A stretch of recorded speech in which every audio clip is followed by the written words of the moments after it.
எங்களது அன்பார்ந்த உறவுகளை, இன்னைக்கு இதான் எங்களுடைய food, night food. Already 2 round உள்ளே போயிடுச்சு. அதுக்கப்புறம் தான் ஞாபகம் வந்துச்சு வீடியோ எடுக்கணும்னு. பாருங்க, அப்பா கூட வந்துட்டேன் மறுபடியும். அப்பா ஹாய் சொல்லிடுங்க. வந்துட்டேன் மறுபடியும் அப்பா கிட்ட வண்டிக்கு. ஓகே உறவுகளே, எப்படி சாப்பாடுன்னு பார்க்குறீங்களா? என்ன சாப்பாடுன்னு பார்த்தீங்கன்னா தக்காளி சாப்பாடுங்க, அதாவது வெஜ் குஸ்கா. ஓகேங்களா, வெஜ் குஸ்கா சூப்பராக இருக்குது, நல்லா இருக்கு. நான் 2 ரவுண்ட் உள்ளே போயிடுச்சு ஆல்ரெடி. அதுக்கப்புறம் தான் ஞாபகம் வந்து வீடியோ எடுக்கலாம் சொல்லிட்டு வீடியோ எடுத்தேன்.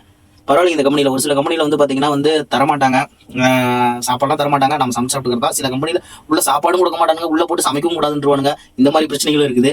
ஆனால் இந்த ஒரு சில கம்பெனியில் கொடுப்பாங்க, அவங்களா கொடுப்பாங்க, கேண்டீனில் இருந்தாலும் கொடுப்பாங்க, இந்த மாதிரி கொடுப்பாங்க சாப்பாடுலாம். இப்போ வந்து பார்சல் வாங்கிட்டு தான் கொடுத்தாங்க, மதியம் கேண்டீனில் போட்டுருக்காங்க, நாங்கள் தான் மிஸ் பண்ணிட்டோம். நல்ல சாப்பாடுன்னு பக்கத்து வண்டி டிரைவர் கூட சொன்னார். அவர் தமிழ்நாட்டுக்காரர் தாங்க. அப்போ அவர் என்ன ஊருப்பா? பவானிகர். சரி, சாப்பிடலாங்களா?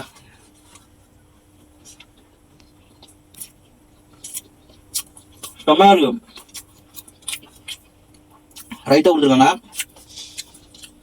மிளகா பச்சி.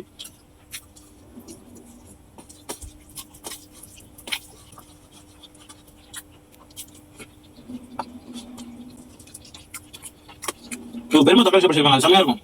ஆனா அதை ஓவர்டேக் பண்ணிடுச்சு. தக்காளி சாப்பாடு சொல்ல முடியாது, அதான் வெஜ் குஸ்கா. பிரியாணி ஸ்மெல் அப்படியே இருக்கு. இல்லை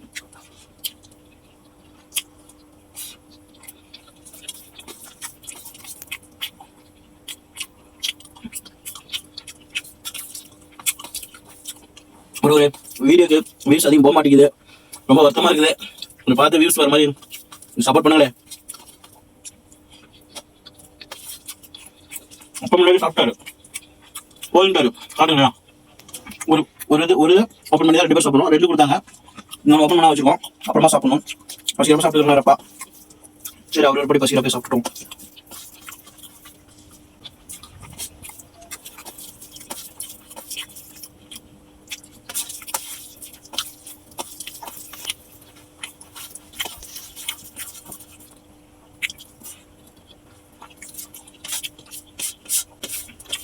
இப்போ நான்வெஜ் சமைக்கக்கூடாது, ஏன்னா நான்வெஜ் சமைச்சு போட முடியாது. பட் நாளைக்கு என்ன சமைக்கிறோம் அப்படிங்கிறத உங்களுக்கு நாளைக்கு நான் அப்டேட் பண்ணுறேன், வீடியோ போட்டுவிடுறேன். ஆக்சுவலி இது கர்நாடகாவில் வந்து தொடப்பலாப்பூர். இந்த தொடப்பலாப்பூரில் வந்து ஒரு கம்பெனியில் தான் எங்களுக்கு இந்த சாப்பாடு வாங்கி கொடுத்தாங்க. மதியானம் டீ கொடுத்தாங்க, பிஸ்கட் கொடுத்தாங்க. ஒரு சில இடத்துல செய்யும்போது நிறைய இடத்துல நடக்காது, சில இடத்துல நடக்கும்போது சந்தோஷமா இருக்குது. தேங்க்ஸ் உணவு கொடுத்தவங்களுக்கும் ஆனவங்களுக்கும்.